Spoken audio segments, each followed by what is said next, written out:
रहा है उससे बचाने का हम लोग प्रयास कर रहे हैं। उससे बचाइए, घर घर में बात फैलाइए, घर घर में पहुंचाइए, बात कीजिए, तब अपने बच्चों को रोकिए कि पाखंडवाद छोड़ दो, अंधविश्वास छोड़ दो, मूर्ति पूजा हो, पत्थर पूजा हो, इनसे दूर रह करके केवल शिक्षा शिक्षा शिक्षा तालीम की बात कीजिए। उस तालीम से ही सबका भरोसा और कायम होगा, उसी से देश बदलेगा, उसी से समाज बदलेगा। जय भारत, जय संविधान।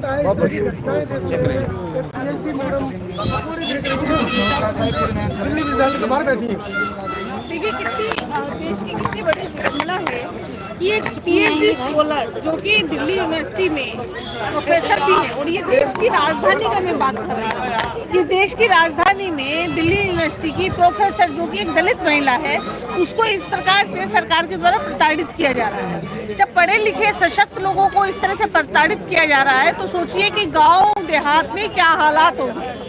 अब उनकी नौकरी छीन ली गई। जब वो प्रोटेस्ट करती है तो वो प्रोटेस्ट नहीं करने दिया जाता। फिर वो सोचती है कि क्यों ना मोदी जी के जो है कहने पर चला जाए और पकोड़े बेचे जाए। अब जीविका के लिए कुछ तो करना पड़ेगा।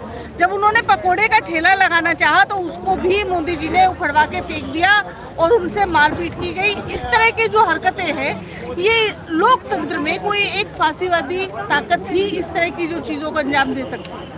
और ये जो दलित महिला, इतनी सशक्त महिला जो पढ़ लिख कर इतने ऊंचे ओहदे पर पहुंची है, अगर उनकी ये हालत है देश की राजधानी में, तो सोचिए कि देश के इंटीरियर जो गांव देहात है वहाँ पे दलितों के क्या हालात होंगे। मैडम 195 दिन से दिल्ली विश्वविद्यालय के बाहर बैठी है, कांग्रेस का भी कोई नेता नहीं गया आश्वासन देने। आज वो जब आपके कार्यालय पर आ धमकी है तब आप लोगों ने उनकी सुध ली है।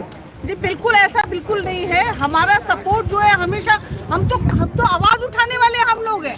आपने देखा कि राहुल गांधी पार्लियामेंट में जब आदिवासियों की, ओबीसी की और दलितों की आवाज उठाते हैं तो उन्हें निलंबित कर दिया जाता है। आप ये बात कैसे कह सकते हैं? और रितु सिंह के साथ हम खड़े हुए हैं लगातार।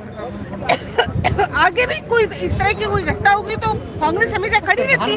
तो बड़ी महिलाओं के खिलाफ तो आप लोग नहीं पहुंच रहे हो, आखिर क्या वजह है जो डॉक्टर रितु को पकौड़े तलने पड़ रहे हैं?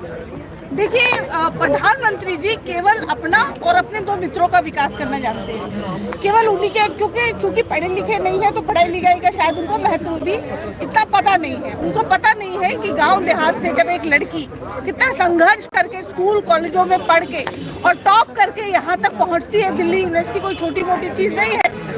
बड़े बड़े जो है महारथी जो है उनका सपना होती है दिल्ली यूनिवर्सिटी, और दिल्ली यूनिवर्सिटी में प्रोफेसर बनती है और उनके साथ इस तरह से जातिगत भेदभाव किया जाता है, जाति के आधार पर भेदभाव किया जाता है, उन्हें मारा पीटा जाता है, उनके साथ बदसलूकी की जाती है। और जब वो इस चीज के लिए आवाज उठाना चाहते हैं तो उनको आवाज भी नहीं उठाने दी जाती। जिस तरीके से ये मोदी मॉडल है, ये भाजपा मॉडल है। दिल्ली में आंदोलन नहीं किए जा रहे हैं। देखिए धारा 144 लगा दी गई है, कोई भी आता डिटेन कर लिया जाता है। देखिए, सरकार जब से आई है, जब से आप बताइए कौन सा आंदोलन जो है वो करने की है। किसान आंदोलन सबसे बड़ा आंदोलन हुआ, वहाँ पे जो है किसानों 700 किसान शहीद हो गए बॉर्डर पर, उनको दिल्ली नहीं घुसने दिया गया। फिर से वो आए दिल्ली, फिर से नहीं घुसने दिया गया। स्टूडेंट्स जो है वो जंतर मंतर पर तक भी उनको आने नहीं दिया जाता। तो ये सरकार किसी भी प्रकार के लोकतंत्र की जो भी निशानियां होती हैं उनको पूरी तरह से मिटाने पर तुली हुई है। फिर भी नारा 400 पार का है ना। देखिए 400 पार पे तो बीजेपी लड़ भी नहीं रही है, तो नारा किस प्रकार से दिया हमें ये गठबंधन तो लड़ी नहीं। गठबंधन में किसको पूछते हैं मोदी जी?